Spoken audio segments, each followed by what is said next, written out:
दर्शकहरू नमस्कार। विश्ववाचमा यहाँहरूलाई हार्दिक स्वागत छ। म अनन्त अनुराग। देश र जनता अस्तव्यस्त रहेको छ, तर काङ्ग्रेस कतातिर मस्त छन्। आम जनताको प्रश्न यही हो, काङ्ग्रेस किन मस्त? काङ्ग्रेसका नेताहरू किन मस्त? काङ्ग्रेस यति बेला सरकारको नेतृत्व गरिरहेका छन्। काङ्ग्रेसका नेताहरूले न त पार्टी सही तरिकाले चल्न सकेको, न त सरकार नै सही दिशा लिन सकेको, यो अन्य आम जनताको गुनासो भन्दा पनि आम काङ्ग्रेसीजनकै गुनासो रहेको छ। एउटा विशिष्ट परिस्थितिमा काङ्ग्रेस अहिलेको सरकारको नेतृत्व गर्न आइपुगेका छन्, तर अपेक्षाकृत रूपमा आम जनताले विगतको सरकारभन्दा फरक कुनै पनि कुरामा अनुभूत गर्न पाएका छैनन्। आम जनता सरकारलाई खोजिरहेका छन्, तर सरकार भेटाउन सकिरहेको छैन। चाडबाडको बेला बजारको अवस्था त्यस्तै। पेट्रोलियम पदार्थको मूल्य दिनहुँ बढिरहेका छन्। जनजीविकाको सवालमा प्रश्नै गर्नु परेन। केही दिन अगाडि मात्रै बेमौसमी बर्खाले किसानलाई बर्बाद पारिदिएको स्थिति छ। सरकारले राहतको घोषणा गरे तापनि ती राहतहरू आम पीडित किसानको हातमा पुग्ने वा नपुग्ने कुनै टुङ्गो छैन। सत्तारूढ दल आम जनतालाई यति बेला दिनुपर्ने सामान्य सरकारको उपस्थितिको अनुभूत गराउन नसक्दा जनताले फेरि पनि भन्न थालेका छन्, जुन जोगी आए पनि कानै चिर्यो। न त काङ्ग्रेस पार्टी सही तरिकाले सञ्चालन हुन सकेको देखिन्छ, न त सरकारले यो दुईटाको जिम्मेवारी बोध काङ्ग्रेस सभापति शेरबहादुर देउवाजीको काँधमा रहेको छ। देशको समस्या एकातिर, तर प्रधानमन्त्रीज्यू जम्बो टोली लिएर युके भ्रमणमा हुनुहुन्छ। जानुपर्ने थियो वा थिएन यो एउटा प्रश्न होला, तर मुलुकलाई यस्तो स्थितिमा छाडेर देशको मुखिया यति बेला भ्रमणमा जानु उचित नभएको देरीको टिक्का टेक्न मिलेको छ। संवाद गर्नेछौँ, काङ्ग्रेसलाई कहाँ खोज्ने? काङ्ग्रेसलाई विश्वास गर्नु आम जनताको गल्ती हो। आम जनताको अपेक्षामा काङ्ग्रेस किन बारम्बार चुकिरहेको स्थिति छ? हामीसँग हुनुहुन्छ नेपाली काङ्ग्रेसका बौद्धिक नेता, सैद्धान्तिक र वैचारिक बहस गर्न रुचाउने नेता लोकेश ढकाल। कार्यक्रममा मलाई स्वागत गर्छु। लोकेशजी, कार्यक्रममा स्वागत गर्न चाहन्छु। नमस्कार, जय नेपाल, धन्यवाद। काङ्ग्रेसीहरूले कहाँ खोज्ने भयो क्या? यो प्रश्न गर्दा चाहिँ म सायद अलिकति व्यङ्ग्य गरे जस्तो होला, तर काङ्ग्रेसलाई, काङ्ग्रेसीजनलाई, काङ्ग्रेसका नेताहरूलाई काङ्ग्रेसीजनले कहाँ खोज्ने? सरकारमा खोज्ने कि पार्टी कार्यालयमा खोज्ने कि? बडा मार्मिक प्रश्न गर्नु हो। म एउटा काङ्ग्रेस हुनुको नाताले पटक पटक म भन्ने गरिरहेको छु, हामी काङ्ग्रेसभित्रको कार्यकर्ताहरू नै काङ्ग्रेसको जीवनमा काङ्ग्रेस खोजिरहेका छौँ। काङ्ग्रेस भन्ने बित्तिकै एउटा राजनीतिक दल, निर्वाचन आयोगमा नेपाली काङ्ग्रेस नाम गरेको दल दर्ता छ, त्यसको नेतृत्व पनि छ, त्यसको केन्द्रीय समिति छ, त्यसको सङ्गठन तल्लो तहसम्म छ। सङ्गठन त छ, काङ्ग्रेसी जन पनि छन्, तर हामी काङ्ग्रेसभित्र काङ्ग्रेस खोजिरहेका छौँ। यसैभित्र तपाईँको प्रश्नको अन्तर्य यसैमा लुकेको छ। किन काङ्ग्रेसभित्र काङ्ग्रेस खोजिरहेका छौँ भने काङ्ग्रेस भन्ने बित्तिकै विचार हो, काङ्ग्रेस भन्ने भनेको सिद्धान्त हो, काङ्ग्रेस भनेको आदर्श हो, र त्यो आदर्श, सिद्धान्त, विचार र त्यो निष्ठाको राजनीतिमा को कसीमा काङ्ग्रेस कहाँ छ? आज हामी काङ्ग्रेसको 14औं महाधिवेशनको सम्मुखमा छौँ। त्यहाँ त्यो भित्र काङ्ग्रेस खोजिरहँदा अब काङ्ग्रेस चाहिँ नि हिजो एउटा मूल्यको आदर्श राजनीति थियो भने अब काङ्ग्रेसमा चाहिँ नि विचार सिद्धान्तले भन्दा पनि पैसाले पार्टी कब्जा गर्ने मनोविज्ञानबाट काङ्ग्रेसको सङ्गठन जब बन्छ भने त्यहाँ काङ्ग्रेस कहाँ हुन्छ?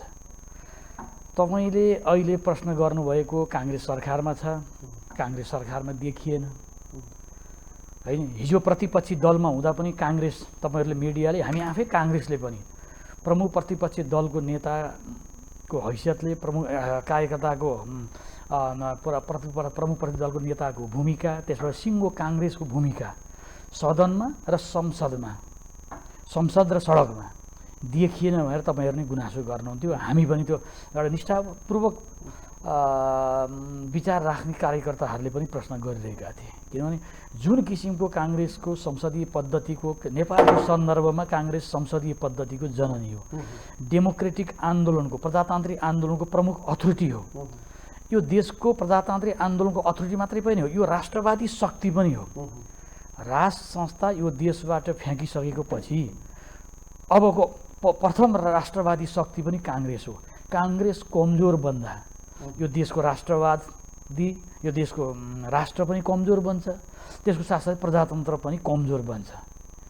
काङ्ग्रेस निश्चय पनि अहिले हामी सत्तामा, जनताले म्यान्डेट दिएर काङ्ग्रेस सत्तामा गएको होइन। 165 सिटमा केवल 23 सिट काङ्ग्रेसले जितेको। 23 सिट भएको काङ्ग्रेसले झन्डै 2 वर्ष त 2/3 मेजोरिटीको सरकार नेकपाले चलाएको हो होइन। त्यो नेकपाले मधेस केन्द्रित दलले साथ छोड्दा पनि पूर्ण बहुमत नेकपा सिँगैको थियो। त्यति हुँदै पनि जनताले दिएको म्यान्डेट अनुसार सत्ता सञ्चालन गर्न नेकपा असफल भएपछि, कम्युनिस्ट पार्टीहरूमा विग्रह आएपछि त्यो परिस्थिति जन्य लाभ काङ्ग्रेसलाई भएर काङ्ग्रेसका वर्तमान हाम्रा सभाप्रमुख आदरणीय सभापति शेरबहादुर देउवा प्रधान यसपटक विगतको तुलनामा प्रधानमन्त्री हुनका लागि त्यतिको लालायत पनि देख्नु भएको थिएन होइन। बिहानदेखि बेलुकासम्म उपेन्द्र यादवदेखि चाहिँ अनि माधव नेपालसँग प्रचण्डसम्म लाइन कसेर बाबा तिमीले अग्रसर हुनु पर्यो। म तपाईँलाई कहाँनिर पहिला लैजान्छु भनेको अवस्थामा काङ्ग्रेस सत्तामा गएको देखाउँछु। म यसिद्ध्याएँ। तर यो सरकारबाट मैले धेरै ठुलो अपेक्षा गरेको छ, आम जनताले पनि धेरै ठुलो अपेक्षा गरेकै छैन। यो सरकारले गर्ने भनेको दैनन्दिन कदम, सामान्य प्रशासन सञ्चालन गर्नेदेखि अब आउँदो स्थानीय तहको निर्वाचन तोकेको समयमा गर्ने र समयभित्र सङ्घ र प्रदेशको निर्वाचन गर्ने, यति गरेर सत्ता हस्तान्तरण मात्रै गर्यो भने यो सरकार सफल मानिन्छ। यो सरकारबाट अरू धेरै अपेक्षा राख्न सकिँदैन। म तपाईँलाई एउटा सचित्र बयान गर्छु, त्यसपछि तपाईँ मलाई बताइदिनु होला।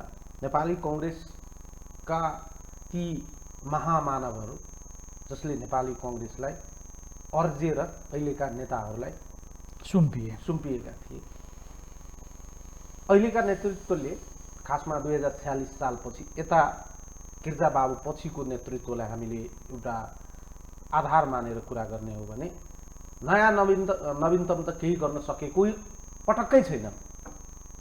केही एउटा इल्ट थपिदिएको भए सम्भवतः ल है राम्रै गर्नु भएको छ भनेर भन्ने ठाउँ हुनुहुन्थ्यो। अब भन्नु होला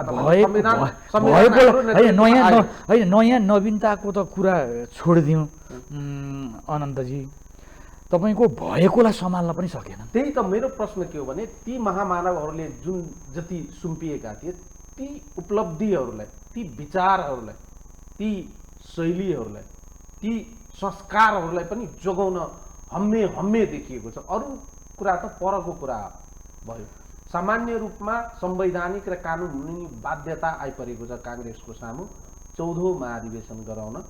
तर 14औं महाधिवेशनलाई यो र त्यो बहानामा आलटाल गरेर बारम्बार सार्ने काम गरिरहेका छन्। मेरो प्रश्न अघिको कहाँ जोडिएको छ भने काङ्ग्रेस आफैभित्र आफैलाई सिद्ध्याउने यो गेम प्लानमा किन सारथी बनिरहेका छन्? होइन, तब त हामी काङ्ग्रेसभित्र काङ्ग्रेस खोज्दैछौँ, त काङ्ग्रेस ठिक बाटोमा छैन। काङ्ग्रेसले आफ्ना फाउन्डिङ प्रिन्सिपल 2003 सालमा नेपाली कङ्ग्रेस पार्टी स्थापना हुँदा के उद्देश्य, यो देशलाई राष्ट्रलाई बलियो बनाउनु लागि राणा शासन निरन्तर रह्यो भने होइन देश कमजोर बन्छ, त्यस कारणले सबै राजनीतिक अधिकार जनतामा आउनु पर्यो होइन। प्रजा डेमोक्रेसी त एउटा मेन्स हो, मूल उद्देश्य के हो? राष्ट्र बलियो बनाउने, गरिबदेखि जनताको जीवन स्तरमाथि उठाउने, त्यो उद्देश्यले नेपाली कङ्ग्रेस पार्टीको स्थापना भएको हो। राजनीतिक पद्धतिमा संसदीय प्रजातन्त्रको मोडेललाई रोजेको हो भने त्यो हामीले फाउन्डिङ प्रिन्सिपल जे काङ्ग्रेसको थियो, राष्ट्रियताको मूल्यमा, प्रजातन्त्रको मूल्यमा, समाजवादको सोच त धेरै पछि 2012 सालमा 3 सालमा समाजवादको राजनीतिक त्यो आर्थिक प्रोग्रामलाई काङ्ग्रेसले एडप्ट गरिसकेको थिएन होइन। राष्ट्रियता र प्रजातन्त्रको सन्दर्भमा काङ्ग्रेस पार्टी स्थापना भएको हो। यो देशको प्रमुख प्रजातान्त्रिक अथोरिटी काङ्ग्रेस हो, अघि नै मैले भने। प्रथम राष्ट्रवादी शक्ति हो काङ्ग्रेस, अघि मैले भने। तर हामी पछि आउँदै आउँदै आउँदै आउँदै गर्दा नेपाली कङ्ग्रेसको बिपी कोइराला एउटा संस्थापक नेतामध्ये 7 सालको क्रान्तिको एउटा नायक पनि उहाँ, 15 सालको निर्वाचनपछि प्रधानमन्त्री पनि बन्नुभयो। उहाँले नेपाली राजनीतिलाई एउटा बाटो पनि विचार दिनुभएको छ। अरू नेताभन्दा उहाँ भिन्न। उहाँले आम नेपाली जनताले बिपी कोइराला सम्झने प्रधानमन्त्री भएर, काङ्ग्रेसको संस्थापक भएर, अनि काङ्ग्रेसको सभापति भएका नाताले हुँदै होइन होइन। उहाँले नेपाली राजनीतिलाई एउटा रोड म्याप दिनुभयो, राष्ट्रिय एकता र मेलमिलापको नीति। तपाईँले हेर्नुहोस् न, सबभन्दा बढी दुःख बिपीले जति कसैले खेप्यो होला भएको प्रधानमन्त्री छ। प्रधानमन्त्रीबाट सेनाको बलमा राजा महेन्द्रलाल थुनेर जेल हाले 8 वर्ष। 8 वर्षपछि छोडे। उहाँले कष्टकर 8 वर्ष भारतमा निर्वासनमा जीवन व्यतीत गर्नुभयो। चुनौतीपूर्ण अवस्था थियो, फाँसी पनि हुन सक्थ्यो। तर देशको मायाले, राष्ट्रभक्तिले, राष्ट्रप्रेमले, राष्ट्रवादी शक्तिहरू र प्रजातान्त्रिक शक्तिहरू मिल्नुपर्छ देशका लागि, देश खतरामा छ भनेर उहाँ आउनुभएको थियो। त्यस्तो महान राष्ट्रवादी नेता बिपी कोइरालाले नेतृत्व गरेको काङ्ग्रेसको आज राष्ट्रवादी धार भुत्ते भएको छ। भारतले संविधान जारी गरिसकेपछि 5 महिना नाकाबन्दी लगाउँदा समेत त्यो नाकाबन्दी हो भन्न समेत नसक्ने काङ्ग्रेस। किन नसकेको? कदाचित भारत रिसायो भने म प्रधानमन्त्री हुन्न कि, म मन्त्री हुन्न कि, त्यो मनोविज्ञानबाट। ओलीले त्यसैमा त्यो भारतको नाकाबन्दीको विरोधमा औँला ठड्याएको पुरस्कार नेपाली जनताले निर्वाचनमा पछिल्लो चुनावमा उनलाई त्यो सम्मान दिएको नेकपालाई। भने हामीले चाहिँ नि एकातर्फ त्यो हाम्रो फाउन्डिङ प्रिन्सिपलहरूलाई पनि छोड्दै गयौँ। नेपाली राजनीतिको सन्दर्भमा बिपी कोइरालाले सेटिङ गरिदिनु, बिपी कोइराला विचार र चिन्तनबाट हामी टाढा गयौँ। केवल सत्ताको मनोविज्ञानबाट विभिन्न सम्झौता गर्दै गयौँ र वामपन्थी भाषमा हामी फस्दै गयौँ। त्यसको परिणाम हो पछिल्लो 3, नत्र भने अनन्तजी भन्नुहोस् न, 3 तहको निर्वाचन। नेपाली कङ्ग्रेस हामी गर्व गर्छौँ, शान्ति प्रक्रियाको नेतृत्व हामीले गरेको। कम्युनिस्टले सरकारको नेतृत्व गर्दा संविधान जारी गर्न सकेका थिएन। हाम्रो पार्टी सभापति सुशील कोइराला प्रधानमन्त्री बनेपछि नेपाली कङ्ग्रेस संसदको सबैभन्दा ठुलो दल भएपछि दोस्रो संविधान सभाबाट भनेपछि अनि नेपाली काङ्ग्रेस नेतृत्वमा संविधान बन्यो। त्यो संविधान बनिसकेपछि 3 तहको निर्वाचन पनि काङ्ग्रेसको लिडरसिपमा भयो, अगुवाईमा भयो भनिरहँदा सबै यी कुरो गरिरहँदा पनि आफैले मेरै दलको सभापति प्रधानमन्त्री भएर निर्वाचन गर्दाखेरि पनि नेपाली जनताले नेपाली कङ्ग्रेस पार्टीलाई निर्ममसम्म दण्डित किन गरे? 165 सिटमा 23 सिट आउने हैसियतमा। स्थानीय तह त्योभन्दा अगाडि थियो। स्थानीय तहमा त तपाईँको नेकपा एमाले र माओवादी मिलेका पनि थिएनन्। त्यस बेला पनि काङ्ग्रेस कमजोर थियो।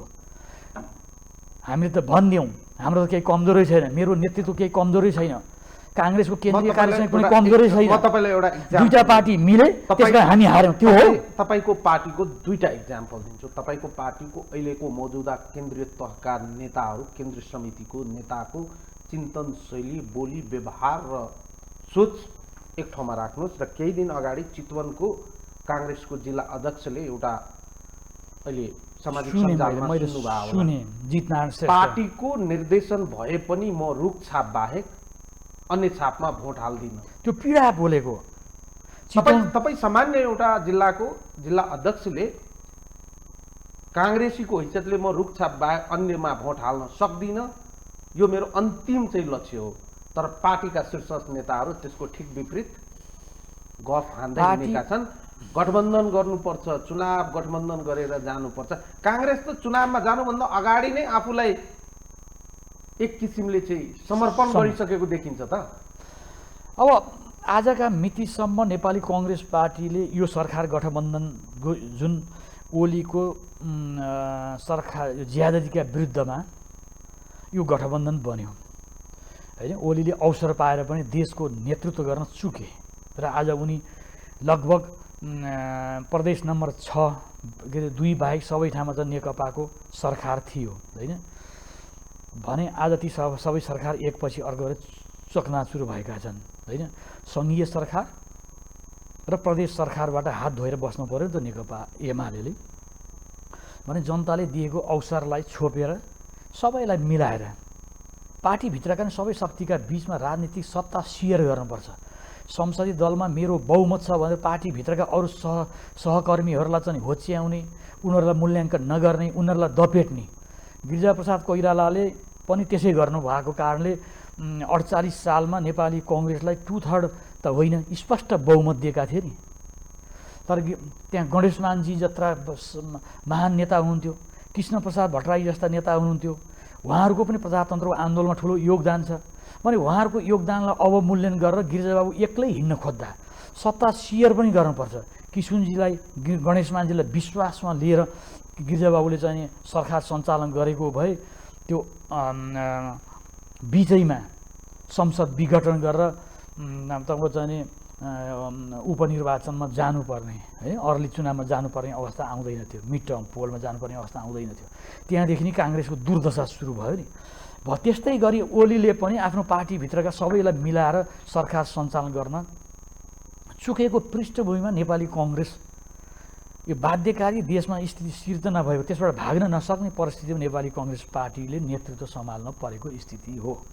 यो सरकार निर्माण गर्नैमा 3 महिना लाग्यो, पुरो मन्त्री परिषद गठन गर्नैमा। काङ्ग्रेसको मात्रै चाहिँ ल्याकतले हुँदैन, गठबन्धन दलले मन्त्री परिषदका नाम नदिएसम्म मेरो प्रधानमन्त्रीले, मेरो पार्टी सभापतिले कसरी मन्त्री परिषद सबै शेरबहारलाई आलोचना गरेर मात्रै पनि हुँदैन। तथापि पहिलो दायित्व त फेरि लिडरसिपमै जान्छ। सरकारका सबै कमी कमजोरी, सरकारले गर्न नसकेको कार्य सम्पादनका विषयदेखि सबै सवाल यहीँनिर छ। तपाईँ एकदमै ठ्याक्कै ठिक ठाउँमा हुनुहुन्छ। सवाल यहीँनिर हो। नेपाली कङ्ग्रेसका सभापति शेरबहादुर देउवाजी गठबन्धनका सहभागी दलहरूले नदिँदैमा चाहिँ उहाँहरूको अगाडि चाहिँ लुरुक्क परेर जे भन्नुहुन्छ त्यही मानेर चाहिँ काङ्ग्रेसको सभापतिको हैसियतमा कमजोर रूपमा प्रस्तुत हुनुभएको जस्तो देखिँदैन होइन। त्यति अब जस्तो कि ल माधव नेपालको त समस्या थियो, दल दर्ता भइसकेका थिएन, अध्यादेश ल्याउने लामो प्रकरण रह्यो। कमसेकम पनि उपेन्द्र यादवको पार्टी र प्रचण्डको पार्टीबाट त नाम लिएर काङ्ग्रेस पार्टीबाट पनि सहमति गरेर आफ्नो पार्टीलाई मन्त्रीमण्डलमा लिएर त अगाडि नै जान सकिन्थ्यो। समयमा दिएनन् भने पनि अब म अगाडि बढेँ, यो इम्बारको तोकेर यो समयभित्र तिमीहरू नाम दिन्छौ भने देऊ, दिएनन् भने म अगाडि बढेँ भनेर प्रधानमन्त्री जान सक्नुहुन्थ्यो। त्यो हिम्मत र त्यो आँट गरेको देखिएन होइन। अब गठबन्धनका विभिन्न समस्याहरू त हुन्छन् नै। त मैले अघि नै भने यो सरकारबाट धेरै तपाईँ अपेक्षा कसै पनि नगरे हुन्छ।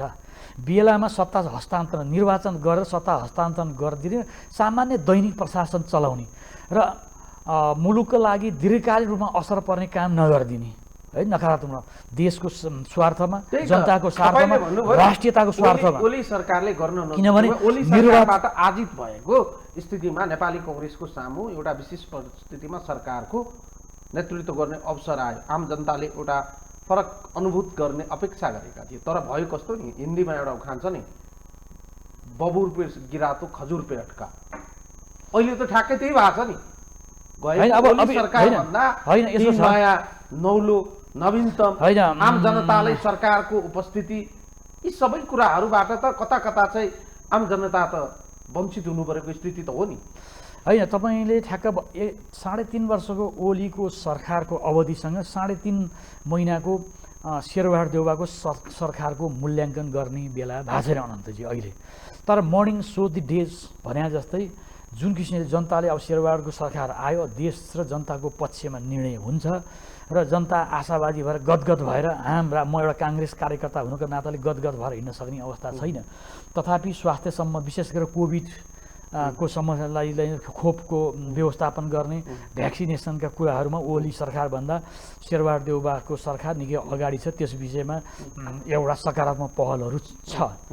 तथापि अब कतिपय कुराहरूमा अहिले सरकारका गतिविधिहरूबाट मैले अघि नै भने जनताले धेरै भरोसा र धेरै आशा पनि गरेको अवस्था पनि छैन। अहिलेको सरकारबाट तपाईँले म पनि धेरै आशावादी छैन। बताइरहँदा अहिलेको सरकारको नेतृत्वमा काङ्ग्रेस सभापति शेरबहादुर देउवा रहिरहनु हुँदा यसले त काङ्ग्रेसलाई यो र त्यो बहानामा क्षति नै गर्ने होइन। अब मेरो परम आदरणीय सभापति शेरबहादुर देउवाको यो एज ए प्रधानमन्त्रीको रूपमा 5औं इनिङ हो।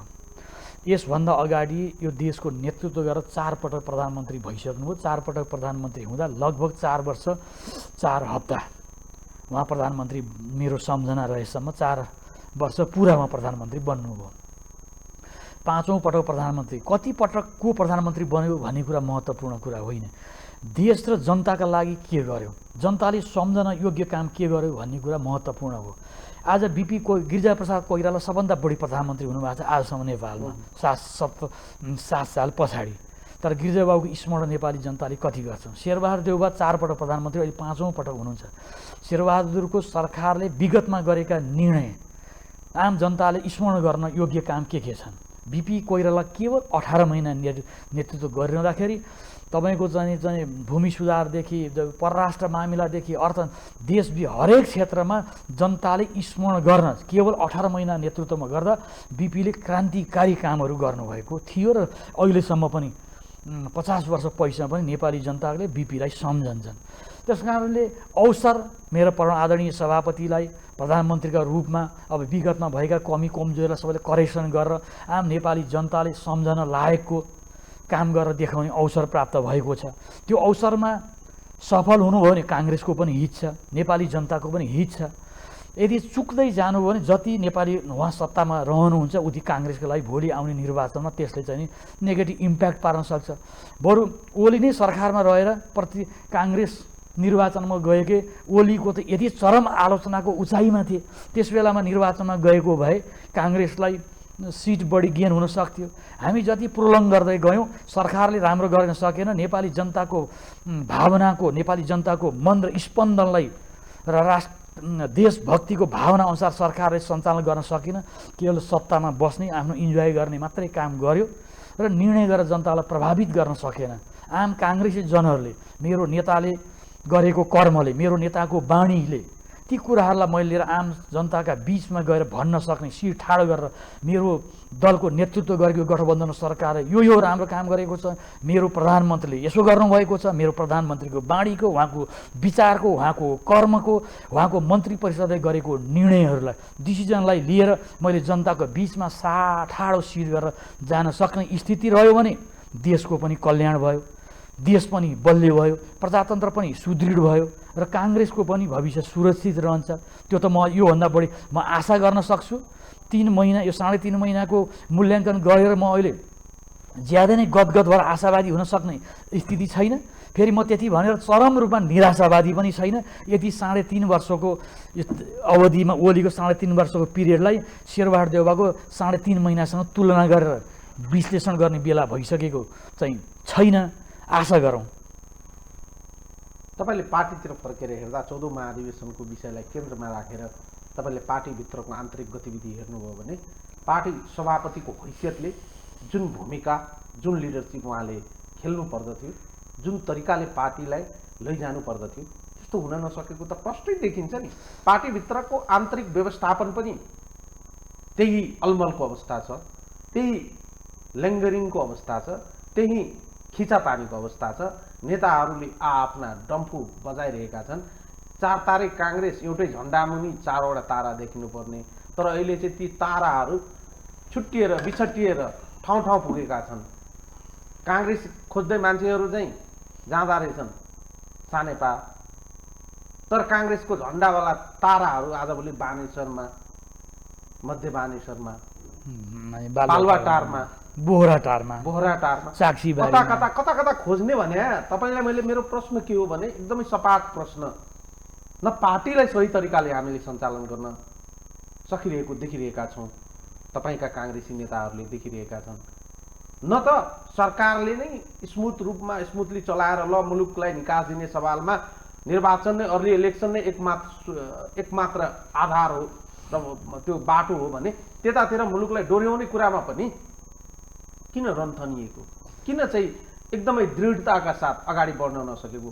निर्वाचन नै एकमात्र उपाय हो भने निर्वाचनमा लैजान नेपाली कङ्ग्रेसले खालि सत्तारूढ दलसँग होइन प्रतिपक्षीसँग पनि सहकार्य गरेर निर्वाचनतिरै जाउँ न, संवैधानिक र वैधानिक रूपमै निर्वाचनमा जानुपर्छ भने जाउँ, तर मुलुकलाई एक ठाउँमा लगेर झाँकिदिने होइन। तपाईँको सामु छ, सर्लङ्ग छ, कार्यपालिकाको स्थिति कस्तो छ तपाईँ हाम्रो सामु सर्लङ्ग छ, व्यवस्थापिकाको स्थिति कस्तो छ भनिराख्नु परेन। यी दुईटामा चाहिँ झै झगडा भइरहँदा हामीलाई के लाग्दथ्यो भने ल यी दुईटा त पोलिटिकल पार्टिजहरूको चाहिँ मुभमेन्ट हुने ठाउँ हो, इट्स ओके फाइन, ट्र्याकमा त आउला नि, ट्र्याकमा ल्याउने एउटा त निकाय छ, हुँदा त्यो रोग त सरेर अहिले त न्यायालयभित्र पनि पुग्यो। यो न्यायालयभित्र पुगिसक्यो, पार्टीहरूको स्थिति आन्तरिक स्थिति यस्तो छ, यो केही पनि कुरा ठाउँमा नभएको जस्तो देखिँदैन।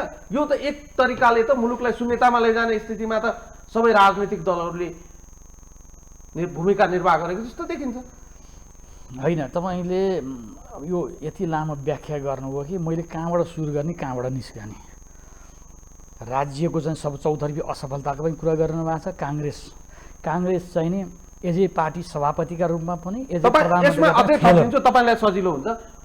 आम अपेक्षा के हो भने काङ्ग्रेस भित्र होस् वा काङ्ग्रेस भित्रको जब मुलुक चाहिँ एउटा चाहिँ क्राइसिसमा फस्दछ त्यति बेला चाहिँ काङ्ग्रेसतिर सबैले फर्केर हेर्ने गरेका छन्। कतै काङ्ग्रेसले यो डुब्दै गरेको नाउलाई चाहिँ जोगाइ पो दिन्छ कि, तर त्यो जोगाउने कुरालाई चाहिँ प्राथमिकतामा राखेको त काङ्ग्रेसले पनि देखिँदैन यति बेला। एकदम तपाईँले अब त्यो सठिक प्रश्न त गर्नु, तर व्याख्यात्मक लामो प्रश्न गर्नुभयो। अब मलाई एकछिन बोल्न दिनुहोस् फेरि। त्यो फेरि साइकलभन्दा घन्टी ठुलो भने उत्तर चाहिँ सानो, उत्तरको अपेक्षा गर्छु तपाईँलाई टोक्दिन। अब म तपाईँले यति लामो, अब म त्यसमा प्रवेश गर्छु। निश्चय नै नेपाली जनताको ध्यान काङ्ग्रेसतिरै छ। काङ्ग्रेसको नेतृत्व सुदृढ भएर आओस् होइन, काङ्ग्रेस विचार र चिन्तनले ठिक बाटोमा आओस् होइन। यो 12 बुँदेदेखि चाहिँ लरबरिएको काङ्ग्रेस, वामपन्थी भाषमा भाँसिएको काङ्ग्रेस ठिक बाटोमा आओस्, बिपी कोइरालाको विचार र चिन्तनको बाटोमा आओस्, र भुत्ते भएको राष्ट्रवादी त्यो धारिलो भएर आओस्, गणेशमान र कृष्णप्रसाद भट्टराई हिँडेको बाटोमा काङ्ग्रेस आओस्, आम नेपाली जनताको अपेक्षा छ। त्यो सँगसँगै हामी जस्ता मुलुकभरका निष्ठावान काङ्ग्रेसको अपेक्षा छ। तर त्यो बाटोतर्फ काङ्ग्रेस गइरहेको छैन। 12 बुँदेदेखि यो बरालिएको काङ्ग्रेस अहिले पनि बरालिएको छ। हामी वामपन्थी भाषमा फँसेका छौँ। त्यस कारणले म पटक म भन्ने गरिरहेको छु अनन्तजी, काङ्ग्रेसमा अहिले नीति पनि ठिक छैन। काङ्ग्रेसका नीति ठिक नभएपछि नारा पनि ठिक नहुने भयो भनेपछि काङ्ग्रेसमा नेतृत्व पनि ठिक छैन। नेतृत्व भनिरहँदा काङ्ग्रेसको स्वभाव अहिले पार्टीको सभापति प्रथम अथोरिटी हो, त्यो भनेपछि सभापतिमा आउँछ। काङ्ग्रेसको 75 वर्षको इतिहासमा सुशील कोइराला पछिको सबैभन्दा कमजोर सभापतिमा शेरबहादुर देउबा मलाई भनिरहँदाखेरि मलाई दुःख लाग्छ। मैले उहाँको गदगद भएर मैले तारिफ गर्न पाउन म एउटा काङ्ग्रेस कार्यकर्ता भएको नाताले उहाँको कार्यकालमा काङ्ग्रेस सबभन्दा इतिहासमै सबभन्दा कमजोर भएको छ, चुनौतीपूर्ण अवस्थामा छ। त्यसलाई पार लगाएर अगाडि बढाउने दायित्व उहाँको हो कि होइन? त्यसो भनिरहँदा कि रामचन्द्र पौडेलदेखि लिएर वर्तमान महामन्त्री काङ्ग्रेसका सिङ्गो यो केन्द्रीय समिति इतिहासको सबभन्दा नालायक र असक्षम केन्द्रीय समिति हो कि नै हो? केन्द्रीय समितिमा युवाहरू भन्ने प्रशस्त बर्गेल्ती छ कि छैनन्? तिनीहरूले कहिले काङ्ग्रेसको केन्द्रीय समितिमा विचार चिन्तन र कार्यक्रमदेखि कहिले हस्तक्षेप गर्न सके? युवाहरू एक ठाउँमा बसेर केन्द्रीय समितिमा हस्तक्षेपकारी भूमिका गरेको भए काङ्ग्रेसका लिडरसिपहरू सही बाटोमा होइन करेक्सन गर्न बाध्य हुन्थे। तर उनीहरू पनि युवाहरू एक ठाउँमा उभिने भन्दा एउटा नेताको दौराको फेरो समातेर आफ्नो भविष्य खोज्ने काममा युवाहरू लागे। उनीहरूको पनि भूमिकामा हामी आशावादी हुन्, उनको भूमिका एकदम प्रशंसा योग्य युवाहरूको पनि भूमिका रहेन। त्यस कारणले काङ्ग्रेसको यो दुर्दशा, काङ्ग्रेसको यो दुःखदायी अवस्थामा काङ्ग्रेस छ। अहिले हेर्नुहोस्, कम्युनिस्टहरू कता कता बरु अहिले पछिल्लो चरणमा तपाईँले देख्नुभयो, देशका घगडान कम्युनिस्टहरू, अतिवादी कम्युनिस्टहरू, माओवादीका जननीहरू किरण वैद्य बरु नरोत्तम सिंहानुक हुन सक्छन् भने हामी राष्ट्र संस्थाको विषयमा सोच्न सक्छौँ। नेपाल कम्युनिस्ट मार्क्सवादको कम्युनिस्टहरूको कहिले पनि राष्ट्र संस्थासँग द्वन्द्व भएन। चीनको सन्दर्भमा उदाहरण दिएर, रसियाको सन्दर्भ उदाहरण दिएर उनीहरूले हाम्रो कम्युनिस्ट राष्ट्रसँग द्वन्द्व भएछ भने चाहिँ बरु त्यो नक्कली पोलिटिकल कुरा कुन कन्जप्सनका दृष्टिले उठाइरहेका छन्। किनभने साँच्चीकै देश प्रेम, राष्ट्रभक्ति अहिले राजनीतिक दलहरूको असफलतासँग देशको राष्ट्रियता जुन किसिमले चुनौतीपूर्ण अवस्थामा छ, अघि नै यहाँले भनिसक्नु हो, प्रजातन्त्रको मेरुदण्ड भनेको न्यायालय। आज न्यायालयको यो हविगत छ लामो समयदेखि। संसदको अवस्था के छ मैले यहाँ व्याख्या गरेर रहेछ। संसदले मुलुकका मूलभूत विषयहरूमा बोल्दैन, छलफल हुँदैन। संसदलाई कसरी हुन्छ असफल बनाउने। ओलीलाई त आफूले विघटन गरिसकेको संसदको औचित्य छैन भनेर त्यो प्रमाणित गर्नका लागि पनि ओलीले अब यो संसदलाई सहयोग गर्ने त छाँटै देखिँदैन। पनि बाँकी दलहरूले पनि संसदलाई जुन ढङ्गले चलाउनु पर्थ्यो त्यो ढङ्गले चलाएको देखिँदैन, होइन भने संसदबाट निकास नहुने भने आम अनि मन्त्री परिषदको कुरा के गर्ने भने व्यवस्थापकीय, कार्यपालिका, न्यायपालिका, प्रजातन्त्रका खम्बाहरू आज चौतर्फी रूपमा असफल हुने भने देश असफलतातर्फ उन्मुख भइरहेको अवस्थामा मुलुकका राजनीतिक दलहरू एक ठाउँमा बसेर एउटा निकास दिनुपर्ने त्यसतर्फ कसैको गम्भीर ध्यान छैन। प्रधानमन्त्रीजी भन्नुहुन्छ न्यायालयभित्रको विवादमा हामी प्रवेश गर्नुपर्छ, यसै परिस्थिति आन्तरिक विषय हुन् भनेर भनिरहँदा तपाईँकै पार्टीका वरिष्ठ नेता रामचन्द्र पौडेल भन्नुहुन्छ न्यायालयभित्र विवाद देखिसक्यो, न्याय प्रणालीमाथि, न्याय के अरे सम्पादनमाथि, न्यायाधीशहरूमाथि, सम्मानित न्यायमूर्तिहरूमाथि प्रश्न उठिसक्यो। उहाँहरूले चाँडोभन्दा चाँडो निकास दिनुपर्दछ, होइन भने अप्रिय बहिर्गमनको होइन कुरै बाटोमा जानु पर्ला। न्यायालयमाथि यत्रो सङ्कट आइपर्दा त्यो न्यायालयमाथि हस्तक्षेप होइन नि, त्यसलाई ट्र्याकमा ल्याउनको लागि प्रधान न्यायाधीशले न्यायालयलाई जुन किसिमले चाहिँ पङ्गु न्याय आज न्यायपद्धतिको इतिहासमै न्यायालयमाथि यत्रो आम जनतामा प्रश्न उठ्ने स्थिति सिर्जना वर्तमान प्रधान न्यायाधीश कारणले भइरहेको छ।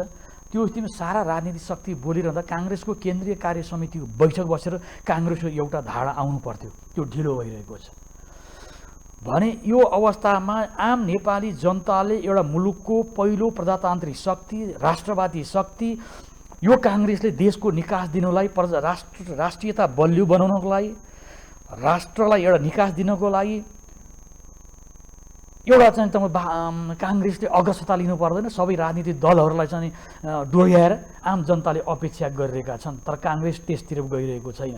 एकातिर काङ्ग्रेसले लिएको वैचारिक बाटो आफैमा मैले अघि नै भनिसकेँ, हामीले हाम्रा फाउन्डिङ प्रिन्सिपल बिपी कर विचार र चिन्तनभन्दा टाढा छौँ, वामपन्थी भाषमा भाँसिएका छौँ, राष्ट्रवादी चिन्तनबाट पनि हामी चाहिँ धेरै विमुख भइरहेका छौँ। हामी केवल सत्ता केन्द्रित भयौँ। हाम्रो नेतृत्व 12 बुँदे सम्झौतापछि हामीले राजनीतिक विचार, आस्था र मूल्यको राजनीतिभन्दा सत्ता केन्द्रित राजनीति भयो। सबै कम्युनिस्ट जस्ता छैन, काङ्ग्रेस जस्तो छैन। त्यो स्थितिमा यी सबैको ध्येय केवल सत्ता छ। सत्ता पाएपछि सबै कुरो हुने, प्रधानमन्त्री बन्नका लागि, मन्त्री बन्नका लागि विदेशीको मुख ताक्ने, देशको राजनीतिमाथि विदेशी शक्तिहरूको म्यानेजमेन्ट हुने, विदेशी शक्तिको चलखेल हुने, होइन राष्ट्रियताको मूल्यमा, परराष्ट्र नीतिको विषयमा नेपालका राजनीतिक शक्तिहरू एक ठाउँमा नउभिने। त्यस कारणले खोइ त पछिल्लो दसैँका अवसरमा महाराज ज्ञानेन्द्रको देशवासीको नाममा आएको सन्देशका विषयमा कोही एकजना राजनीतिक दलका नेता एउटा कता ट्विटमा गएर एउटा ट्विट गरेको छ नि, बाबुरामले देखे छुस्स उनी हानिरहन्छन्। बाहेक कुनै राजनीति नेपाली काङ्ग्रेस नेताहरूले, न कुनै कम्युनिस्ट पार्टीका नेताहरूले, बरु नारायणमान बिजुङसे र किरण वैद्यले नरोत्तम सिंहानुक हुन चाहन्छन्, यदि तयार हुन्छन् भने राष्ट्र संस्थाको विषयमा पुनर्विचार गर्न सकिन्छ भनेर बरु कम्युनिस्ट नेताहरू बोल्छन्। स्थापना कालदेखि संवैधानिक राजतन्त्रको माला जपेर आएको बसेको काङ्ग्रेस कहाँ छ थाहा छैन, होइन काङ्ग्रेसका कुनै नेताहरू बोल्ने हिम्मत गर्दैनन्। भने पहिले त हाम्रो त प्रथम देश फर्स्ट नेसन हो। अहिलेको राजनीतिको मिसन फर्स्ट नेसन छैन, पहिलो सत्ता छ। मेरो के हुने, यो भएपछि मेरो के हुने, त्यो चिन्तनबाट ग्रसित भएको राजनीति छ। त्यस कारणले देशका राजनीतिक दल र नेतृत्व, म मेरो दल मात्रै भनेर समग्रमा यो देशको नेतृत्व गर्न चुक्दैछन्। देश सङ्कटतर्फ उन्मुख छ। मलाई एउटा कुरो फेरि पनि बताइदिनुहोस् त, मुलुक देशको सामु दिन प्रतिदिन एक किसिमको सङ्कट उन्मुख बाटोतर्फ हामी अग्रसर छौँ भन्ने कुरा सामान्य राजनीति बुझ्ने सामान्य आम जनताले राजनीतिको, बुझ्छन्। चेत भएको मान्छेले सजिलै अनुमान गर्न सक्दछन्। किनभने कार्यपालिकाको स्थिति सबलाई थाहा छ, व्यवस्थापिकाको स्थिति सबलाई थाहा छ र यी दुईटालाई म्यानेज गर्ने, न्यूनतम रूपमा म्यानेज गर्ने सबैभन्दा बढी राजनीतिक अस्थिरता भएको देशहरूमा पनि न्यायपालिका स्वतन्त्र जीवित न्यायपालिका रहँदा त्यहाँ चाहिँ नेपालिकाको अब रुल चलेको देखिन्छ। तर नेपालमा अहिलेको स्थिति कहाँनिर आइपुगेका छौँ भने न्यायपालिकाभित्रको राजनीति र दलीयकरणको कारणले न्यायपालिका ध्वस्त हुने बाटोमा पुगिसकेपछि यो तिनटै हाम्रो स्तम्भहरू चाहिँ ध्वस्त भयो भने त्यसपछि चाहिँ हाम्रो राजनीतिक दलहरूले जुन सत्तामा बसेर चाहिँ सबै कमान्ड हामीसँगै छ, हाम्रो कुर्सी हलिँदैन, हामी कुर्सीलाई बचाइराख्नुपर्छ भन्ने जुन चिन्तनबाट उहाँहरू ग्रसित हुनुहुन्छ, यो कुर्सी त जोगिएला तर कुर्सीको जुन कमान्ड हुन्छ नि त्यो त यहाँ हाम्रो हातमा राजनीतिक नेतृत्वसँग नरहने भयो। होइन त्यो त्यसो त जुन दिनदेखि 12 बुँदेमा दिल्लीमा गएर 12 बुँदेमा सम्झौता गऱ्यौँ र एउटा विद्रोही माओवादीको जनताको उनीहरूको विद्रोहीको चाहिँ नि सशस्त्र फोर्स र देशको परम्परागत राष्ट्रिय शक्ति सेनालाई एउटै दर्जामा राखेर दुईटैलाई चाहिँ तपाईँको चाहिँ एउटै दर्जामा राखेर जुन दिनदेखि हामीले दिल्लीमा गएर विदेशी भूमिमा गएर अरूको डिजाइनमा गएर हामीले चाहिँ सम्झौता गऱ्यौँ त्यसै दिनबाट नेपाली जनताको निर्णय गर्ने जुन शक्तिलाई हामीले लिएर कता कता बाहिर गएर बुझायौँ र नेपाली राजनीतिमाथि माइक्रो म्यानेजमेन्ट गर्ने क्रम त्यसो त 7 सालभन्दा अगाडि पनि नेपाली राजनीतिमा अङ्ग्रेजको चाहिँ दबाब थियो, प्रभाव थियो, कतिपय अवस्थामा हस्तक्षेप थियो, उनीहरूका इन्ट्रेस्ट सर हुन्थ्यो, उनीहरूले चाहँदा यहाँ भारदारहरू परिवर्तन हुन्थे। अहिले त तपाईँ 7 साल पछाडि त तपाईँको चाहिँ दक्षिणको माइक्रो म्यानेज थियो भने अब पछिल्लो चरणदेखि चाहिँ आएर उत्तरले पनि नेपाली राजनीतिको आन्तरिक राजनीतिमाथि उसले पनि चासो राख्न थाल्यो, दबाब राख्न थाल्यो। तिमीहरू दुईटा कम्युनिस्ट मिल भन्न थाल्यो, हिजो भन्दैन थियो नि उत्तरले। भनेपछि अरू विभिन्न राजनीति यो जियो पोलिटिकल सिचुएसनमा जस्तो जोनमा नेपाल अवस्थित छ चीन र भारतको बिचमा र त्यो स्थितिमा हामी कहाँ समृद्ध पोलिटिक्सबाट सुझबुझको परराष्ट्र नीति भएको एउटा राष्ट्रवादी चिन्तनबाट ओतप्रोत भएको राष्ट्रवादी आम जनतामा एक्सेप्टेन्स भएको आम जनतामा चाहिँबाट चाहिँ विश्वास भएको कुनै पनि नेताको चेहरा जनताको बिचमा कुरूप छ। अहिले उज्यालो अनुहार कसैको पनि छैन। राजनीतिक दलहरूले जनताको विश्वास गुमाइसकेको अवस्था छ। एउटा हामीले भरोसा गर्ने ठाउँ न्यायपालिका थियो, आज न्यायपालिकाप्रति जनताको निराशा, जनताको न्यायपालिकाले आफ्नो विश्वास जनतामा गुमाएको अवस्था छ। जनताले मत दिएर पठाएको, भोट हालेर पठाएको संसदले जनताको चाहनाको सम्बोधन गर्न सक्दैन, मन्त्री परिषदले जनभावना अनुसार डिसिजन गर्न सक्दैन, कार्य गर्न सक्दैन, आफ्ना मान्छेलाई भर्ती गर्ने, आफ्ना मान्छेलाई नियुक्ति गर्ने, होइन, भ्रष्टाचारबाट चाहिँ भ्रष्टाचार घटाउने, एउटा जनतामा निराश जनतालाई आशा भर्न सकिन्थ्यो नि यो 3.5 वर्ष अवधिमा। भनेपछि त्यो 12 बुँदेदेखि अहिले यो सरकार त्यो सरकार हरेक सरकारको नीति र सरकार सञ्चालनको तौर तरिका एउटै तरिकाले छ। यो कारणले चाहिँ देश असफल राष्ट्र हुनेतर्फ उन्मुख छ र त्यसतर्फ हामी जानी नजानिकन हाम्रा राजनीतिक एक्टरहरू, राजनीतिक दलहरू, राजनीतिक दलका नेताहरू हामी त्यसका गोटी भएका छौँ। राष्ट्रियताको चिन्तनमा देशको स्वार्थमा एक ठाउँमा उभिएन। पहिला त राजनीतिक विचार र चिन्तनभन्दा पहिला त माथि देश हो। पहिला देश बोल्ने हो, अनि साम्यवाद बोलौँ, अनि प्रजातन्त्र बोलौँ। हामी त्यहाँ पहिला के बोल्छौँ? म बोल्छौँ, अनि राजनीतिक विचार, अनि देश भयो। राजनीतिक दलमा राष्ट्रभक्तिको चाहिँ भावना जबसम्म आउँदैन, त्यसबाट त्यो राष्ट्रभक्ति र देशप्रेमको भावनाबाट एक ठाउँमा उभिएर सङ्कटतर्फ उन्मुख भएको देशलाई कसरी निकास दिने भनेर जबसम्म चिन्तन हाम्रा नेताहरूमा जागृत हुँदैन, त्यसतर्फ जागृत भएको कोही पनि गम्भीर देखिएका छैन। त्यो गम्भीर नभएसम्म त अनन्तजी आशा गर्ने ठाउँ रहँदैन। जता हेऱ्यो त्यतै भ्वाङै छ, त्यतै चाहिँ पालै पाल छ। आम जनताको दैनिक जीवनको पक्षमा महँगी त्यत्तिकै बढेको छ। जनताका चाहिँ समस्याहरूमा सम्बोधन गर्नका विषयमा राजनीतिक दलमा कति छलफल हुन्छ, मन्त्री परिषद कति छलफल हुन्छ। 3 वर्ष पार्टीको भ्वाङ, पार्टीलाई कसरी मिलाउने, आफू कसरी शक्तिमा बस्ने भनेर नै समय बिताए ओलीले, होइन। अब अघि नै तपाईँ नेपाली कङ्ग्रेस पार्टीको भनिहाल्नुभयो, महाधिवेशनको विषयमा भनिहाल्नुभयो। महाधिवेशन निश्चय नै 4 वर्षमा हुनु पर्थ्यो, पार्टीको विधानअनुसार 4 वर्षमा महाधिवेशन भएन, 5 वर्षभित्र भइसक्नु पर्थ्यो, 1 वर्ष विशिष्ट पछि थप्ने हो। संविधानले व्यवस्था गरेको 6 महिनाभित्र भदौ महिनाभित्र महाधिवेशन भइसक्नु पर्थ्यो, त्यसभित्र पनि महाधिवेशन गर्न नसकेर काङ्ग्रेस जस्तो डेमोक्रेटिक पार्टी, प्रजातान्त्रिक पार्टीले आफ्नो दललाई अपडेट गर्न नसक्नु त्योभन्दा दुर्भाग्य के हुन्छ? क्रियाशील सदस्यलाई लिएर अहिलेसम्म झगडा छ। 2-3वटा जिल्लाको क्रियाशील सदस्य टुङ्गो छैन। एउटा विधि पद्धतिमा त्यो टुङ्ग्याउनु पर्दैन समयमा। अनि काङ्ग्रेस अनि आफ्नो दल ढङ्गसँग चलाउन नसक्ने, सबै दलले आफ्नो दल नै ढङ्गसँग नचलाउने दलले, अनि ती दलले ती नेताले अनि यिनीहरूले चाहिँ देश चाहिँ ढङ्गसँग चलाउँछन्, सरकार राम्रोसँग चलाउँछन्, देशलाई सुरक्षित राख्छन्, सरकार जनतालाई खुसी पार्छन् भनेर जनताले कसरी विश्वस्त हुने? म एउटा दलको कार्यकर्ता भएका नाताले निस्वार्थ भएर निरपेक्ष भएर बोल्दा अब मनमा एउटा कुरा बाहिर एउटा कुरा गर्ने भए त ठिक छ होइन, मेरा महान नेता भनेर भन्ने त अलग कुरा हो। यहाँ सबैले यसरी मैले किन यति तपाईँसँग निर्भीकसँग बोल्न सकेको छु भनेदेखि मैले आश र त्रासको राजनीतिबाट मुक्त भएको कारणले काङ्ग्रेस छु। 40 वर्षभन्दा बढी जीवन काङ्ग्रेसमा सक्रिय भएर बितिसक्यो। काङ्ग्रेसको विकल्पमा अहिले अर्को राजनीतिक दल पनि छैन। जनताको अपेक्षा अझै पनि काङ्ग्रेसप्रति नै छ।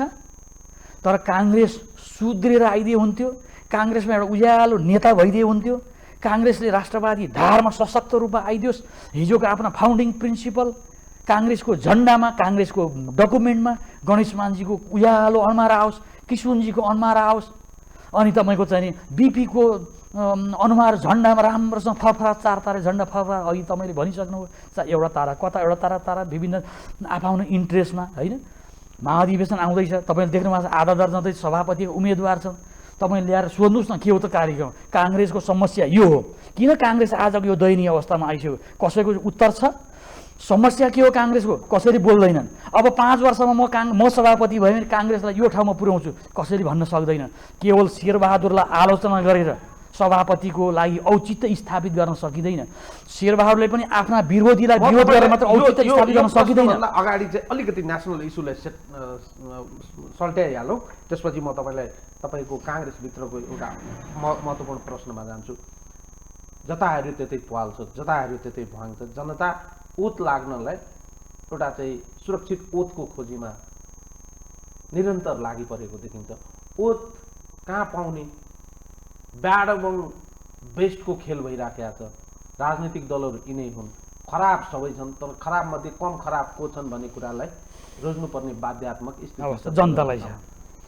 आम रूपमा मुलुक एउटा समस्याको भुमरीमा फस्दै गएको स्थितिमा पुनः मुलुकलाई ट्र्याकमा ल्याउने कुरामा राजनीतिक दलहरू अझै पनि एक ठाउँमा बसेर चिन्तन मनन र गन्थन गर्न तयार छैन। तपाईँले भने जस्तै सबैको ध्यान कुर्सीमा कुर्सी मात्रै छ। जसले पक्षले वा विपक्षले, प्रतिपक्षले, सत्तारूढ दलले, एकदम गठबन्धनले सबैको ध्यान एउटा चाहिँ कुर्सीमा चाहिँ अड्केको छ। एउटालाई चाहिँ सत्ताबाट हटाइएको चिन्ता, एउटा सत्तामा आइसकेपछि सत्तालाई टिकाइराख्ने चिन्ता, यो दुईटा चिन्ताबाट सबै ग्रसित भएको स्थितिमा मुलुक त दिन प्रतिदिन समस्याको भुमरीमा फस्दै जाने भयो। पछिल्लो समय विश्व भू राजनीतिको केन्द्रबिन्दुमा नेपाल पर्दै गएको राष्ट्रिय अन्तर्राष्ट्रिय सञ्चार माध्यमहरूले, आर्टिकल्सहरूले, लेख रचनाहरूले, बौद्धिकहरूले बताइराखेका छन्। भोलिका दिनमा हाम्रो परराष्ट्र नीतिको जग कति बलियो छ, त्यसलाई कति ह्यान्डल गर्न सक्ने कुरा हाम्रो क्यापासिटी हामीलाई राम्ररी थाहा छ भनिराख्नु परेन। यो यावत विषयलाई एक ठाउँमा राखेर हेर्दा समस्याको समाधान खोज्ने विषयमा किन ढिलाइ गरेको? यदि अर्ली इलेक्सन नै मुलुकको अहिलेको यो स्थितिबाट जोगाउने सबैभन्दा मोस्ट इम्पोर्टेन्ट र सबैभन्दा उत्तम उपाय हो भने त्यतातिर जान किन ढिलाइ गरिराख्या? जानु नै छ भने सबैलाई चाहिँ त्यही बाटो उपयुक्त हो भन्ने लागेको छ भने त्यता जानलाई अब ढिलाइ किन गरिराख्या, किन समय खेर फालिराख्या? यसमा अनन्तजी यसको सुरु कुरो के हो भने त अर्ली इलेक्सन हुँदैमा आउने पात्र यिनै हो। अर्ली इलेक्सन भएर नयाँ सरकार भयो भने सरकार रिफ्रेस भयो भन्ने कुरा मात्रै हो। अर्ली इलेक्सन हुँदैमा तपाईँले जुन पृष्ठभूमि नेपाल राष्ट्रको समस्या बताउनु भएको छ र फेल स्टेट हुँदै देशमा जनतामा जुन जियो पोलिटिकल सिचुएसनदेखि सबै राजनीतिक दलको प्रवृत्तिदेखि सबैलाई विश्लेषण गरेर अहिले पनि मैले पृष्ठभूमिमा बताइसकेँ। यहाँले पनि प्रश्न गर्ने क्रममा पृष्ठभूमि लामो राख्नुभयो। केवल अर्ली इलेक्सनले मात्र यो देशका यी सबै समस्याको समाधान हुँदैन। तपाईँले गौरव गरेर बनाएको संविधान सभाले जारी गरेको संविधानले नेपाल राष्ट्रलाई जोड्ने, नेपाली जनतालाई जोड्ने काम गर्दैन। जब तपाईँले त्यो संविधान नेपाली जनताले भोट हालेर, तपाईँले पनि भोट हाल्नु होला, मैले पनि दुईचोटि भोट हालेँ, गौरवका साथ मैले मतदान गरे हो, संविधान सभा मैले गौरवपूर्वक गठन गरे हो। तर नेपाली जनताले गौरवसँग मत हालेर गठन गरेको संविधानले नेपाली जनताको कुरा नसुनिकन प्रत्यक्ष अप्रत्यक्ष संविधान नेपालको शान्ति प्रक्रियामा र संविधान निर्माण गर्नका लागि जसले स्पोन्सर गरे, संसारको सबैभन्दा महँगो संविधान हो नेपालको, विदेशी नेपाली जनताको ट्याक्सबाट भएको खर्च र नेपालको शान्ति प्रक्रिया र संविधान निर्माण गर्ने क्रममा भएको दाताहरूको चाहिँ तपाईँको चाहिँ भौतिक र आर्थिक सहयोगलाई जोड्ने हो नि संसारको सबभन्दा महँगो संविधान हो। हामीले निकै उत्कृष्ट संविधान भन्थ्यौँ, आजभोलि त त्यो उत्कृष्ट भन्नेहरूले पनि तपाईँले सुन्नुभयो, अब उत्कृष्ट भन्न छोडिसके। यो संविधान फेलतिर गइरहेको छ। कहीँ दुनियाँमा हुन्छ 10 वर्षमा चाहिँ संविधान औसतमा, होइन? तपाईँ 2004 सालदेखि यहाँसम्म आज 7औं संविधानलाई दोष दिने, राजनीतिक दलको नेतृत्व र नेतृत्वको सम्पूर्ण कमी कमजोरीबाट पखालिने, दलमा दोष छैन, नेता असफल, राजनीतिक दल असफल, दोष जति लिएर संविधानमा दिने र अनि संविधान सभाबाट संविधान भएपछि त सारा अब चाहिँ गरिबी हट्छ, तपाईँको चाहिँ अन्यायमा परेका सबै चाहिँ पिछडा वर्ग सबैको चाहिँ अब दिन आयो भनेर भने हो क्या नि त। संविधान बनिसकेपछि अवस्था के छ त भनेपछि संविधान बन्ने क्रममा नै हामीले गल्ती गऱ्यौँ। एउटा त संविधान कसरी जारी गरे फास्ट ट्र्याकका नाममा जुन प्रक्रियालाई अवलम्बन गरेर भनेदेखि देशको परम्परागत राजनीतिक शक्ति, हिजोको राष्ट्रवादी शक्ति, राज संस्थालाई बाइपास गरेर, त्यो एउटा शक्ति हो नि त, अहिले पनि शक्ति त रहेछ, अझै पनि मान्यता छ भने, नत्र किन डराउँछौँ त? एउटा महाराज ज्ञान पूर्व महाराज धिराजको एउटा वक्तव्य आउँदाखेरि किन कोकोला हुन्छ त भनेपछि उनी शक्ति रहेछ भने तपाईँ चाहिँ नि आन्दोलन गर्ने महाराज संसद पुनर्बहाली गरिदिनुहोस्, संसद कि महाराजले विघटन गरे हो, विघटन गर्न त हाम्रै राजनीतिक दल किस्तीमा राजालाई लगेर बुझायो संसद, फेरि महाराज त्यही संसद 56 संसद पुनर्बहाली गरिदिउँ उहाँले बिन्ती गऱ्यौँ, रोइलो गऱ्यौँ, आन्दोलन गऱ्यौँ भनिसकेपछि महाराजको हुकुमबाट संसद पुनर्बहाली हुने, अनिखेरि महाराजबाट चाहिँ शपथ खाने, प्रधानमन्त्री बन्ने, मन्त्री बन्ने, अनि त्यही मन्त्री परिषदले राजा फाल्ने उद्योग गर्ने। के तपाईँले क्रान्ति गरेर राजा फाल्यो भने षड्यन्त्रको तहमा राज संस्था फाल्नुभयो र संविधान निर्माण गर्ने काममा त्यो शक्तिलाई बाइपास गरेर जानुभयो भने मुलुकका सबै राजनीतिक शक्तिको जबसम्म अस्तित्वलाई स्वीकार गर्नुहुन्न, आफू मात्रै बल्यो, म मात्रै हुँ, मै खाऊँ मै लाऊँ भन्ने सोचबाट तपाईँ राजनीति अगाडि बढ्नुहुन्छ भनेदेखि समस्याले निकास दिँदैन। त्यसकारणले यो संविधानमा आमूल परिवर्तन गर्नुपर्छ। तपाईँले परिवर्तनका नाममा नेपाली जनताको भावना एकातिर, नेपाली जनताको मन कुण्ठित पार्दै, नेपाली जनताको मनमा चाहिँ पीडा भर्दै, केवल मधेसको समस्या मात्रै होइन, हिन्दू राज्य कसले खोजेको थियो? धर्मनिरपेक्ष जनताले खोजेको थिए हुँदा एउटा परम्परागत रूपमा रहेको हिन्दू राज्यलाई तपाईँले फ्याँक्नु, जनताको भावनालाई कुण्ठित गर्नुभयो। त्यसै गरी सङ्घीयता, धर्मनिरपेक्षता, मिश्रित निर्वाचन प्रणाली, डेमोक्रेटिक पद्धतिको स्पिरिट बेगर जे राजनीतिक मुद्दालाई तपाईँले बलजफ्ती रूपमा संविधानमा घुसाउनुभयो। दलका तीनटा नेता एउटा कोठामा बसेर सेटिङमा, अरू राजनीतिक संविधान सभाका थिए 601 भनेर त भेडी गोठका भेडा जस्ता थिए कि उनीहरूको सार्वभौम डिसिजन गर्ने क्षमता थियो। राजनीतिक दलले यो गर भनेपछि सही गरे हुन्। एकजना संविधान सभाका सदस्यलाई छुट्टै सोध्नुहोस् उनका मनमा के थियो, उनीहरूको भावना त्यो प्रतिबिम्ब हुन पाएन भनेपछि त्यो समस्याको जड त्यहाँ छ। त्यस कारणले अहिले रिफ्रेस गरेर अर्ली चुनाव गर्दैमा फेरि अथवा पुरै अवधि पुगेर चुनाव हुँदैमा पनि देशको राजनीतिक समस्याको समाधान हुँदैन। समस्याको जड संविधानमै छ। हामीले संविधान त लेख्यौँ, 3 करोड जनताको नाम त दियो, तर त्यो इम्पोज गरियो, जनताको इन्टेन्सन र जनताको भावनाको प्रतिबिम्ब त्यो संविधानभित्र छैन। जसले संविधान सभालाई शान्ति प्रक्रियालाई स्पोन्सर गर्यो। अब तपाईँले चाहिँ फेरि चाहिँ महत्त्वपूर्ण कुरा गर्नुभयो भने जुन संविधानमा हिन्दीमा रूह भनिन्छ नि, इन्टेन्सन र इमोसन आम जनताको जोडिएको छैन, त्यो संविधान त केवल एउटा कागजको खोजमा साबित हुन त धेरै समय नलाग्ने रहेछ। हो, एकदम यथार्थ। आखिर हामीले 6वटा संविधान त त्यसै गरी फालेको हो नि त। 6वटा तपाईँले 47 सालको संविधान हुँदाहुँदै त्यो संविधानमा टेकेरै संविधान सभामा जान सकिन्थ्यो। त्यो 47 सालको संविधानलाई तपाईँले वैधानिक पद्धतिबाट खारेज गरे हो। त्यस कारणले त्यो वैधानिक पद्धतिबाट खारेज भएको होइन।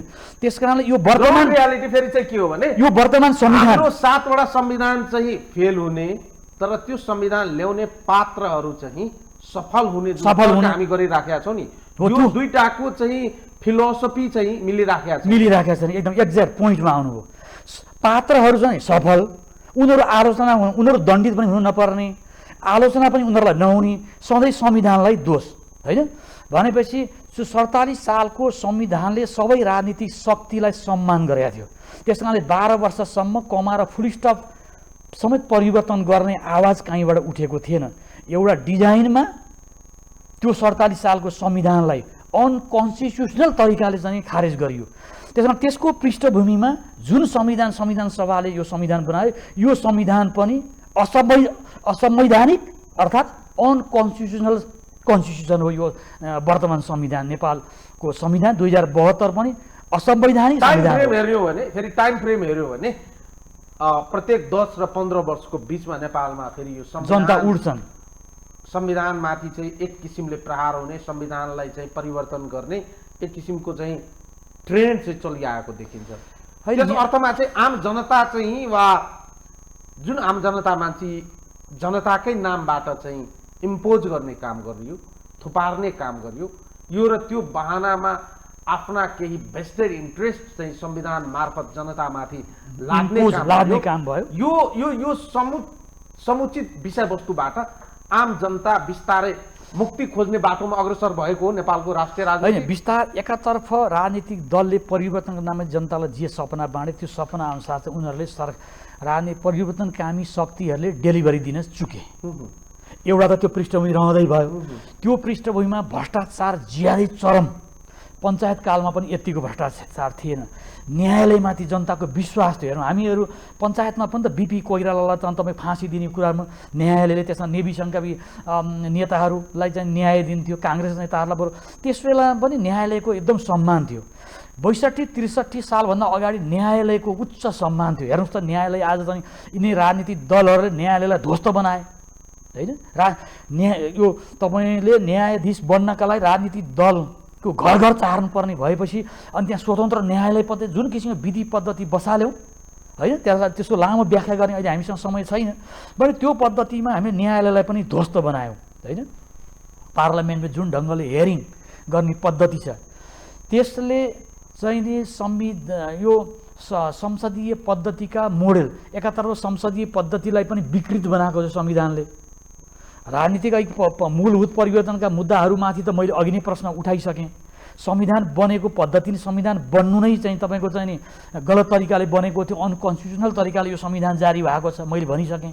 47 सालको संविधान लाई खारेजी पनि असंवैधानिक तरिकाले खारेजी भएको छ। एउटा भावना वगेर जनआन्दोलन शक्ति भन्दै 3टा नेता कोठामा बस्ने मनलाग्दी गर्ने तरिकाले भएको छ। महाराज ज्ञानेन्द्रले सडकको दरबार छोडेर गएका थिए होइन। भने यो स्थितिमा आम नेपाली जनतामा चरम निराशा बढ्दैछ। कोभिडकै कारणले पनि जनता बाहिर उठिरहेका छैनन्। कोभिड पनि अब बिस्तारै नियन्त्रणतर्फ जाला र जनता उठेका दिनमा यही ढङ्गले वर्तमान राजनीतिक दलहरूले सबैले आफ्ना कमी कमजोरीलाई महसुस गर्दै बेलैमा जनताको भावनाअनुसार संविधानलाई यथोचित रूपमा चाहिँ तपाईँको चाहिँ संशोधन गरेर देशका सबै राजनीतिक शक्तिहरूलाई, प्रजातान्त्रिक शक्ति, वाम शक्ति र राष्ट्रवादी शक्ति जो परम्परागत राष्ट्रवादी शक्ति छ ती सबैलाई देश प्रथम नेसन हो, देश पहिले हो भन्ने मूल्यमा एक ठाउँमा राखेर संविधानलाई संशोधन गर्नतर्फ बेलैमा राजनीतिक दलहरू अग्रसर भएनन् भने उहाँहरूले संविधान सभाबाट गौरवसाथ संविधान जारी गरेको भनी तापनि उहाँले जतिसुकै गौरव गरे त्यो माला जपे तापनि जनता उठेका दिनमा सिंहदरबारका अगाडि 5 लाख जनतावार थचक्क बस्दियो भने यी सबै राजनीतिक दल थचक्क बस्न आउँछ। म अन्तिम प्रश्न गर्छु र बिट पनि मार्छु, तर तपाईँले जाँदा जाँदै महत्त्वपूर्ण कुरा गर्नुभयो। नेपालको राजनैतिक परिवर्तनमा 62-63 पछिको आन्दोलनपछि जुन प्रकारले राजनैतिक नेतृत्व आम जनतालाई रामराजको सपना देखाए, तर व्यवहारमा जुन प्रकारले असुर राज रावण राजको थालनी गरे यसबाट एउटा कुरो चाहिँ के देखियो भने मौजुदा राजनीतिक नेतृत्वले आफ्नो लागि आफैले खाल्डोमा पुर्ने चाहिँ आधार तयार गरेका छन् रहेछ। खाल्डो आफैले खनेको खाल्डोमा अरू कसैले पुरिँदैन, आफै पुरिन्छ भन्ने कुरा त धेरै टाढाको इतिहास केलाउनै पर्दैन। देशभित्रै हामीले टुटे फुटेको घटनालाई हेऱ्यौँ भने मजाले भेट्न पर्छ। एकदम कि जनता भनेका दिनदिनै जाग्दैनन् नि, जनता भनेका समयमा मात्रै उठ्छन्, युगमा उठ्छन् होइन। कुनै पनि कुराको अत्याचार अन्यायको चरम सीमामा पुगेपछि पहिला तपाईँ हाम्रो कथाहरूमा पढ्नुभयो असुरहरू भगवान् कहाँ पुग्छन् होइन, महादेव कहाँ असुरहरू बढे भनेपछि पापको घडा भरिनुपर्छ, समय लाग्छ पख भने जस्तै अहिले पनि जनताको त्यो पापको घडा भरिँदैछ। जनता जुन दिन उठ्छन् जागृत हुन्छन्, जागृत हुने निश्चित छ सबै। म नेपाली कङ्ग्रेस पार्टीमा छु, म नेपाली काङ्ग्रेस पार्टीको आन्तरिक जीवनका नेतृत्वको कर्म, मलाई यो पार्टीको विकल्प अर्को छैन। म अर्को पार्टी स्थापना गर्ने पनि मेरो ल्याकत होइन, कम्युनिस्ट बन्न सक्दिनँ, पञ्चहरूको पार्टीमा जान सक्दिनँ, काङ्ग्रेसको विकल्प अर्को पार्टी छैन। काङ्ग्रेसलाई सुधार्नु र बाटोमा ल्याउने प्रयत्न गर्नु बाहेक आम काङ्ग्रेस जो निष्ठावान काङ्ग्रेस छन्, जो विचार र चिन्तनबाट देश अगाडि बढोस्, काङ्ग्रेस अगाडि बढोस्, राम्रा उज्यालो नेतृत्व काङ्ग्रेसमा आउन्, युवा शक्तिहरू आउनु, पढे लेखेका आउनु। मैले अन्तिममा तपाईँलाई सोध्न खोजेको चाहिँ के हो भने त्यस्तो चमत्कारी र चमत्कार अनुहार काङ्ग्रेसभित्र खोज्दै जाँदा त कहीँ पनि कोही देखिँदैन जसलाई हेरेर चाहिँ चौतर्फी रूपमा काङ्ग्रेसमाथि आम जनताले विश्वास गर्न सकुन्। ओहो काङ्ग्रेसभित्र एउटा पात्र रहेछन् जसलाई हेरेर थोरै भए पनि विश्वास गर्न सकिन्छ। त्यस्तो चमत्कारी अनुहार त तपाईँले 1 देखि 10 सम्म चाहिँ तपाईँलाई मैले नाम गनाइदिएँ भने तपाईँ ती अनुहारहरूलाई हेरेर जनता विश्वास गर्ने ठाउँ त कहीँ पनि देख्दैन। होइन अनन्तजी, ठाउँ छैन विश्वास त, निराशा पनि बन्नु, केही त विकल्प त खोज्नु पऱ्यो, बाटो त खोज्नु पऱ्यो, केही त खन्नु पऱ्यो नि, सम्भावना खोजी गर्नु पऱ्यो नि। अब हेर्नुहोस् न, अब एकपटक प्रधानमन्त्री भइसकेपछि ल चाहिँ राम्रो गर्न सकेन, अर्को पटकको लागि चाहिँ केवल फोटो झुन्डाउनको लागि म प्रधानमन्त्री हुँदिनँ भने विकल्प होइन। ल मलाई भनिदिनुहोस् त विकल्प के त? तपाईँसँग चाहिँ नि एउटा भन्छ नि अङ्ग्रेजीमा choose best among the worst, सबै खराब छ नि, खराब मध्येको कम खराब छान्नु। तपाईँले अस्ति हामीसँग खोप अभाव भयो, हाम्रो राष्ट्रपतिले लौ न खोप पठाइदियो भनेर चीनको राष्ट्रपति सी जिङपिङसँग चिठी लेखिन् हाम्रो राष्ट्रपतिले। त्यसै गरी भारतको राष्ट्रपतिलाई पनि खोप चिठी लेख्या देखियो, अरू राष्ट्र प्रमुख र सरकारलाई पनि चिठी लेख्या जस्तै गरी हामी कहाँ त देशमा नेतै भएन, मेरो पार्टीमा पनि नेता भएन, यो देशमा पनि एउटा राजनेता भएन, अभाव भयो। लौ न बाबा एउटा नेता पठाइदेऊ देशको लिडरसिप गर्ने भन्न त मिलेन। आकाशबाट पनि लिडरसिप जन्मदैन अनन्तजी, जमिनबाट खुदाइ गरेर निकाल्ने पनि होइन। यही भएका कुरूप मध्ये कम कुरूप कुन छ? त्यसमा choose best among the worst, खराब मध्ये कम खराब छ भने एउटा छान्नु बाहेक नेपाली जनतासँग अर्को विकल्प छैन। म काङ्ग्रेसको कार्यकर्ता हुनुको नाताले आम काङ्ग्रेसीहरूलाई पनि एउटा लिडरसिप छान्नु बाहेक विकल्प छैन। हामी छान्छौँ त्यही बेस्ट एमोङ दी वर्स्ट होइन। त्यस कारणले मैले सुरुमै तपाईँलाई भनेको थिएँ काङ्ग्रेसमा नीति नेतृत्व दुइटै परिवर्तन गर्न आवश्यक छ। 14औं महाधिवेशनले त्यो नीति र नेतृत्व दुइटै परिवर्तन गर्न सक्यो। अलिकति भए पनि सम्भावना रहन्छ, काङ्ग्रेसमा लिडरसिप फेल भएका लिडरसिपलाई पाखा लगायो, अब नयाँ लिडरसिप आउँछ, केही गर्छ कि भन्ने आशा जाग्ने छ नि। यो अपेक्षा हो, यो चाहिँ गुड विसेस हो। तर काङ्ग्रेसभित्र के देखिन्छ भने असम्भव पनि होइन। तपाईँ जुन युथ काङ्ग्रेस नयाँ काङ्ग्रेसको परिकल्पना गरिराख्नु भएको छ नि, जसलाई युवा भनिराख्नु भएको छ नि, ती युवा पनि यो र त्यो बाहनामा तिनै पुराना नेता अघि नै मैले भनिसकेँ एउटा गुटको फेरो समातेर बसेका छन्। उनीहरूबाट धेरै अपेक्षा गर्न सक्ने ठाउँ छैन। तैपनि नयाँ नयाँ सम्भावनाका ढोकाहरू खुल्लो छन्, नयाँ नयाँ मुभमेन्ट भएपछि लिडरसिप पनि जन्मिन्छ। लिडरसिप जन्मेला आशा गरौँ होइन। कमसेकम काङ्ग्रेसको महाधिवेशन अब तोकिएको समयभित्र होस्, मङ्सिरभित्रमा पनि अधिवेशन भएन भने कतादेखि पार्टी वैधानिक सङ्कटमा पर्छ, रुख चिन्ह काङ्ग्रेस पार्टी लिन नपाउने स्थिति हुनसक्छ। आउँदो स्थानीय तहको निर्वाचनमा रुख चिन्ह लिएर पार्टी चाहिँ संविधानको स्पिरिट कानुनको स्पिरिट अनुसार त्यो बाध्यता पनि अब लिडरसिपलाई भएको हुनाले मङ्सिरभित्र केही न प्रकारेण महाधिवेशन होला। महाधिवेशन भइसकेपछि एउटा लिडरसिप आउला, लिडरसिप चेन्ज गर्ने हामी प्रयत्नशील छौँ। लिडरसिप परिवर्तन भएर आओस्। र काङ्ग्रेसले कमसेकम पनि यो 12 बुँदेदेखि संविधान निर्माण हुँदै यहाँसम्म आइपुग्दा गरेका गल्ती वैचारिक दृष्टिकोणले गरेका गल्तीहरूलाई बिपी कोइरालाको तस्बिर, गणेशमान र कृष्णप्रसाद भट्टराईको तस्बिरलाई केन्द्रमा राखेर पार्टीका फाउन्डिङ प्रिन्सिपल र बिपीले विचार दिनुभएको विचारअनुसार काङ्ग्रेसलाई ट्र्याकमा ल्याउने नेपाली जनतामा एउटा आशा, अब काङ्ग्रेसले केही गर्दैछ, आयो काङ्ग्रेस, जाग्यो काङ्ग्रेस भन्ने सन्देश दिने बाटोतर्फ काङ्ग्रेस सफल हुन पनि सक्छ नि। आशा गरौँ। समय र संवादको लागि म धन्यवाद दिन चाहन्छु। धन्यवाद। समसामयिक विषयमा विचार अभिव्यक्ति गर्ने अवसर यो एबिसी टिमले दिनुभयो। मेरा युवा पत्रकार भाइ अनन्त अनुरागजी चाहिँ तपाईँ सिङ्गो टिमलाई मेरो तर्फबाट धन्यवाद। जय नेपाल। धन्यवाद। दर्शकहरू, उहाँ हुनुहुन्थ्यो नेपाली कङ्ग्रेसका वैचारिक युवा नेता लोकेश ढकाल। आजको लागि यो संवाद यति नै। सम्पूर्ण युनिट लगायत मैले पनि बिदा दिनुहोस्। नमस्कार।